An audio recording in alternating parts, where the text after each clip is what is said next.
Hello friends, welcome to the channel. My name is Anu Singh. तो आज हम लोग डिस्कस करने वाले हैं क्लास 10 केमिस्ट्री का chapter number 2 that is acid, base and salt. तो सबसे पहले हम इनकी प्रॉपर्टीज के बारे में समझेंगे ताकि हम किसी भी सब्सटेंस को आइडेंटिफाई कर सकें कि वो एसिड है, बेस है या सॉल्ट है। तो चलिए सबसे पहले समझते हैं एसिड की प्रॉपर्टीज को। सो फर्स्ट प्रॉपर्टी है These are sour in taste, मतलब कि जो भी एसिड्स होते हैं वो टेस्ट में खट्टे होते हैं। सेकेंड प्रॉपर्टी है they turn blue litmus to red, मतलब कि एसिड के कांटेक्ट में अगर हम ब्लू लिटमस को लाएंगे तो रेड में कन्वर्ट कर देते हैं acids. And third property is they gives H+ ions in aqueous solution, मतलब कि अगर हम किसी भी एसिड को aqueous solution में मिक्स करेंगे तो वो हमें हाइड्रोजन पॉजिटिव आयन देते हैं।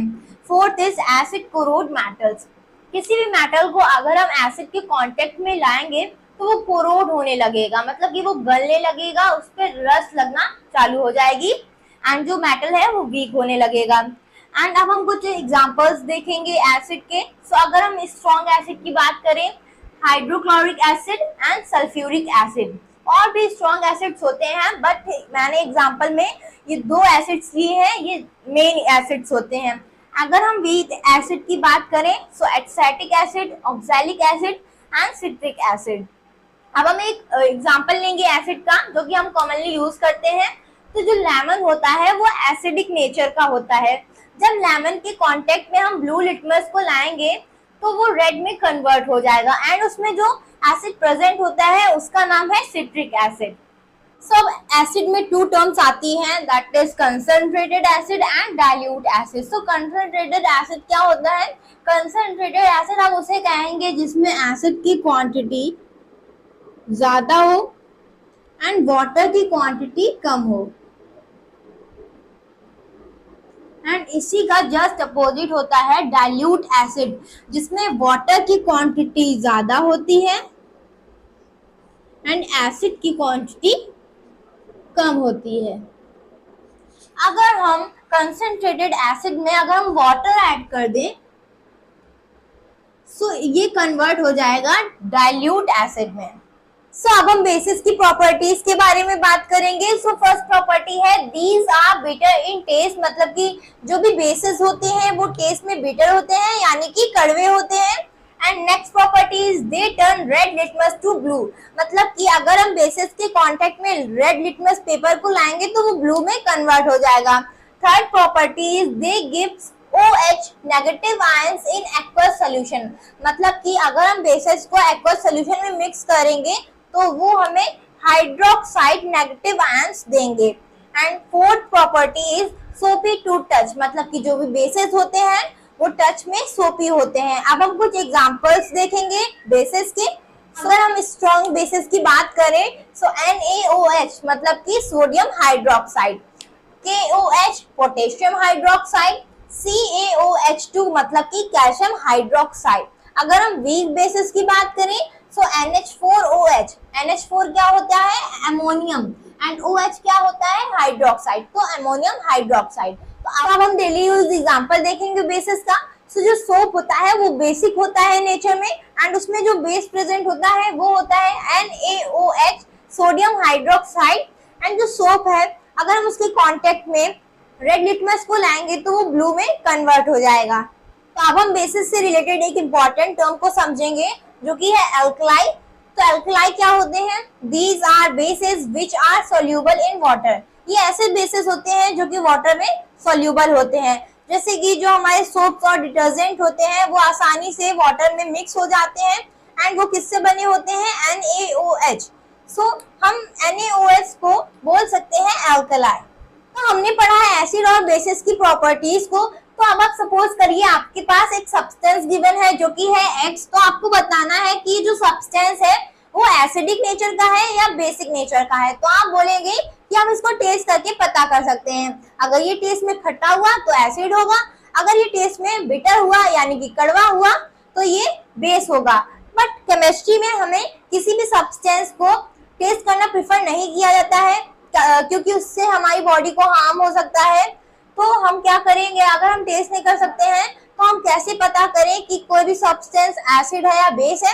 तो उसके लिए हम यूज करते हैं इंडिकेटर्स को। सो इंडिकेटर्स क्या होते हैं? These are the the substances which changes their color, smell in different types of substances। मतलब कि इंडिकेटर्स वो substances होते हैं जो कि अपनी कलर स्मेल को चेंज करते हैं जब वो डिफरेंट सब्सटेंसेस के कांटेक्ट में आते हैं।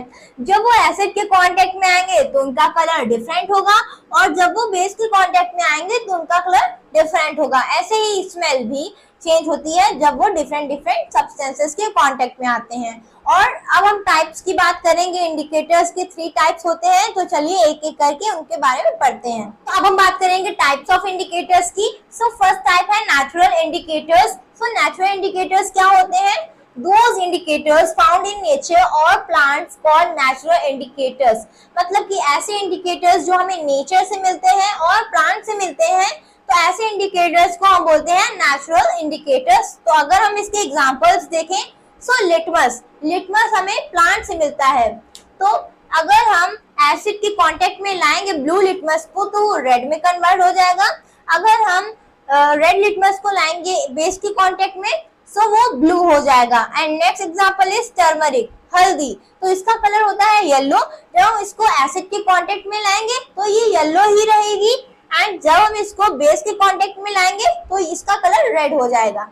तो इंडिकेटर्स का सेकंड टाइप है synthetic indicators. So synthetic indicators क्या होते हैं? These are chemical substances. ये केमिकल सब्सटेंसेस होते हैं, यानी कि इनको लेबोरेटरी में प्रिपेयर किया जाता है। अगर हम इसके एग्जांपल की बात करें, सो methylene orange.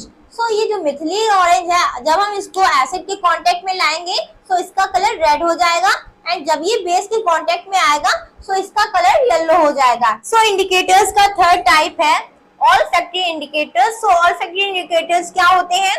These substances have different odor in acid and bases। ये ऐसे substances होते हैं जिनकी जो स्मेल होती है वो एसिड और बेसिस में अलग अलग होती है। तो चलिए एग्जांपल से समझते हैं। तो एग्जांपल है वनीला एसेंस। तो आपने इसका नाम सुना होगा, ये आइसक्रीम फैक्ट्रीज में यूज किया जाता है आइसक्रीम को फ्लेवर देने के लिए। तो जब ये एसिड के कांटेक्ट में आते हैं तो इनकी जो स्मेल है वो इंक्रीज हो जाती है, एंड जब ये बेस के कांटेक्ट में आता है तो कोई स्मेल नहीं आती है। And second is clove oil, मतलब कि लौंग का तेल। तो जब ये एसिड के कांटेक्ट में आता है तो इसकी जो स्मेल है वो इंक्रीज हो जाती है, एंड जब ये बेस के कांटेक्ट में आता है तो इसकी जो स्मेल है वो डिक्रीज हो जाती है। तो यहाँ से जो हमारे इंडिकेटर्स के टाइप्स थे वो खत्म होते हैं। तो हमारा नेक्स्ट टॉपिक आता है chemical properties of acid and bases. मतलब कि अब हम देखेंगे chemical properties acid and bases की। तो सबसे पहले इसमें आता है reaction of metal with acid. जब मेटल एसिड के साथ रिएक्ट करेगा तो क्या बनेगा? तो जब मेटल एसिड के साथ रिएक्ट करेगा तो बनेगा सॉल्ट और हाइड्रोजन गैस रिलीज होगी। तो चलिए इसको एग्जांपल के थ्रू अच्छे से समझ लेते हैं। तो हमने एसिड में ले लिया HCl जो कि एक स्ट्रॉन्ग एसिड होता है, एंड मेटल में हमने ले लिया जिंक। तो जब हम जिंक को HCl में डालेंगे तो बनेगा जिंक क्लोराइड और हाइड्रोजन गैस रिलीज होगी इसमें से। एंड यहाँ पर आप बताइए कि कौन सा रिएक्शन हो रहा है? तो यहाँ पर हो रहा है डिस्प्लेसमेंट रिएक्शन, क्योंकि यहाँ पर जो जिंक है उसने H को डिस्प्लेस कर दिया है इसकी जगह से। तो यहाँ पर हो रहा है डिस्प्लेसमेंट रिएक्शन। एंड यहाँ पर देखिए जो फॉर्म हुआ है जिंक क्लोराइड, तो ये सॉल्ट होता है, एंड यहाँ से हाइड्रोजन गैस भी हमको मिलती है जो कि रिलीज हो जाएगी। तो अब हम देखेंगे कि जब मेटल बेसिस के साथ रिएक्ट करेंगे तो क्या फॉर्म होगा। तो जब मेटल बेसिस के साथ रिएक्ट करेंगे तो सॉल्ट और हाइड्रोजन गैस बनेगी। इसको हम एग्जांपल के थ्रू और भी अच्छे से समझ लेते हैं। तो हमने बेस ले लिया NaOH, sodium hydroxide, and metal हमने लिया जिंक। एंड जब ये दोनों रिएक्शन करेंगे तो हमारे पास बनेगा Na2ZNO2, मतलब कि sodium zincate and hydrogen gas release होगी। तो ये जो है वो सॉल्ट होता है, sodium zincate and hydrogen gas form होगी। तो आपने देखा जब मेटल एसिड के साथ रिएक्ट करता है और जब बेस के साथ रिएक्ट करता है तब सॉल्ट और हाइड्रोजन गैस बनती है।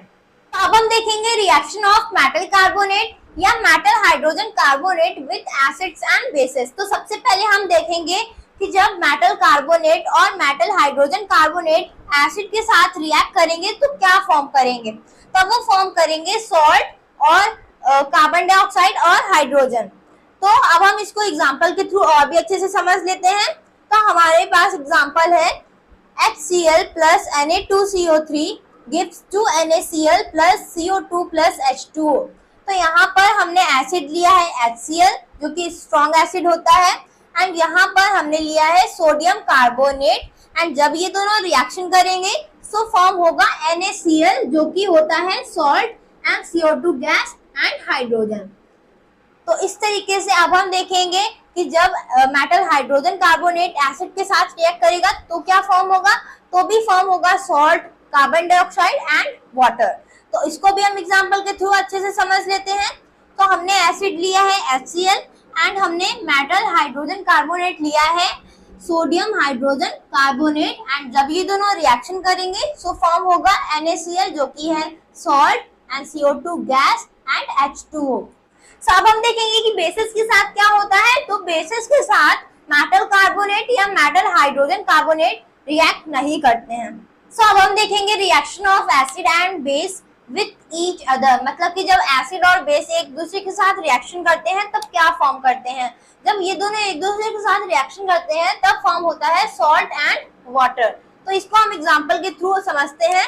तो हमने एसिड लिया है HCl एंड बेस हमने लिया है NaOH। HCl है hydrochloric acid and sodium hydroxide. तो जब ये दोनों रिएक्शन करेंगे तो फॉर्म होगा NaCl, मतलब कि सोडियम क्लोराइड प्लस H2O। तो ये होता है salt NaCl and water as it is form हो जाएगा। तो इस रिएक्शन को हम बोलते हैं न्यूट्रलाइजेशन रिएक्शन। इसको मैं रीड कर देती हूँ। When an acid and base react to form water and salt called neutralization reaction। इसका नाम न्यूट्रलाइजेशन रिएक्शन क्यों है, क्योंकि जब एसिड और बेस एक दूसरे के साथ रिएक्ट करते हैं तो ये एक दूसरे की एसिडिक और बेसिक जो प्रॉपर्टी होती है वो फिनिश कर देते हैं। तो इस वजह से इसका नाम है न्यूट्रलाइजेशन रिएक्शन।